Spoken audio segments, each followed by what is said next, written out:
Who need to hear this, but if you found peace whenever that person left, you were not the problem.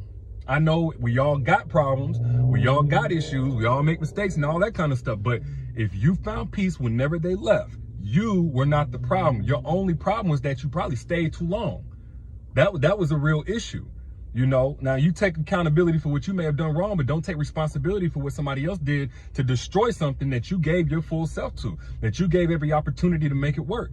You know, you tried to have the conversations and all of that, and, you know, it just will not work. That person will not come to a middle ground, a common ground with you. They don't care. And then it all goes south. Guess what? You are not the problem if when that person finally leaves, you have peace. After the initial grief, that hurt of just losing somebody, period, that comes to everybody, good, bad, or ugly, that you lost. If you notice that no longer are you in confusion or paranoia, you're no longer exhausted, needing explanations from them for some sketchy things, or constantly being pressed about stuff, and you know that you was innocent, if you notice that you're not on that emotional roller coaster anymore, and now you're at peace within yourself, knowing that you let them go, that tells you something, that you were not the problem. And it also might tell you that God was intentionally keeping you uncomfortable in that situation because he has something better. You ever notice that whenever you prayed for something and you tried so hard and it don't work out, the moment you let it go, another door opens, another greater blessing comes to you? That's a situation where God was not going to let you get comfortable in a situation he didn't have designed to bring you to the greatest version of yourself. Now, I'm not going to get super spiritual, but I do believe in the spiritual aspect of things. And sometimes y'all are not able to make things work because your spirit antagonizes another person's demons. That's why the conversations always go left. That's why you kept getting triggered. That's why your intuition was eating you alive. That wasn't Satan messing things up. That was God saying, no, I got something better for you. I'm not going to let you be happy here. I'm not going to let you get satisfied here because all you're doing is getting in the way of what's supposed to be your blessing. You chose that, not me. So don't just automatically go to, well, I was imperfect and this, that, and the other and should have been better. Some of y'all are determined to a fault. In your business life, in your maybe in your fitness life, or in your career, in your educational life, if you want it, you go get it. You make it happen. But guess what? When it comes to relationships, you got somebody else with a whole free will. And some people with that free will are choosing to be less than what you deserve. They're choosing to be below the standard. They're choosing to show one version of themselves when they're really a different version of themselves that they only reveal on down the road once they get comfortable. But you know you were not the problem is if whenever they move on to somebody else or they get to going, you know, like break up with a guy and he's out here running through all these girls and you're like, you know what? Y'all can have him. When you get to that point, you know you weren't the problem because internally, you know when you lost a blessing, right? So he go running through all these chicks. Y'all let me know down in the chat if you've ever seen this. Break up with a dude. He got a new chick. He getting the clubs. He just living La Vida Loca. And you're like, you know what? Y'all can have him. God bless. That's y'all headache now. But the moment you post that Instagram story showing that you might be in another man's presence, you might be having a little company, you might be on that dinner date. The moment you post that picture or that Instagram story and that hairy forearm or with Rolex watch or got a little tattoos on or something like that is showing, or clearly a very nice upscale dinner for two is showing, here he come begging, here he come angry. Here he come trying to guilt trip you. Oh, that's probably what you was on before. That's probably this, that, and the other. That's how a person acts when they know they lost their blessing. So if you see him doing him and you ain't tripping and it's more like good riddance, you are not the problem.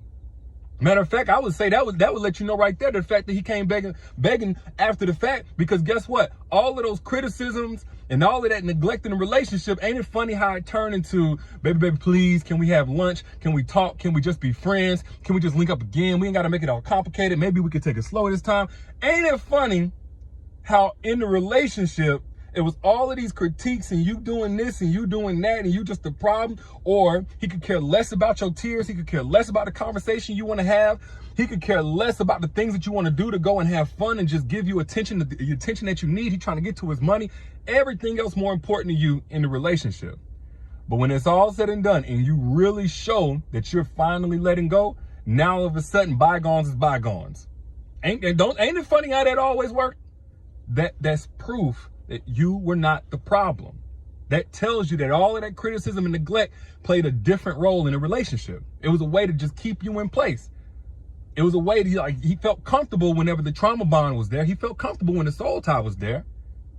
But the moment you actually took the step to break all of that, now all of a sudden he can see clearly. Now all of a sudden he's sober-minded. Now all of a sudden hindsight is 20/20. No, ain't no hindsight 20/20. Get behind me, Satan. But when you see that, understand, like, some of y'all, man, you carry this guilt from the relationship and it's undue. A guy will really play on your insecurities and, oh, you did this, and point out everything that you did wrong and did bad and all that kind of stuff. If you were so bad, why his life went downhill after he left? Ask yourself that question. And let me be very clear, because this is one of the saddest things that I see. Next to you staying too long in the presence of a man that doesn't deserve you, is when a lot of y'all think that you're not as dope as you are because you were in the presence of a man that didn't deserve you. A lot of y'all think y'all not as dope as you are. You coming into question about, like, even as I'm talking, you'll come into question about what's so lit about you if such and such did you wrong, if such and such didn't want you. And that's a byproduct of being around somebody who couldn't see your value. Now you seeing yourself through their eyes. So even though you were not the problem in the relationship, you starting to have insecurities about whether or not you will be the problem in the next relationship if anybody could ever want you. No, your dreams are worth supporting, despite the lackluster, lukewarm energy you got from the person that didn't deserve you. You are more than just your physical body, even though all they wanted and the only attention that they ever gave you was to get that sexual or physical attention with you. That's it. Don't ever let yourself question your dopeness and your value and your worth because you're seeing yourself through the eyes of somebody who couldn't see it. And none of that would happen if you had cleaned your plate so that a king could bring something to the table, a truly evolved man.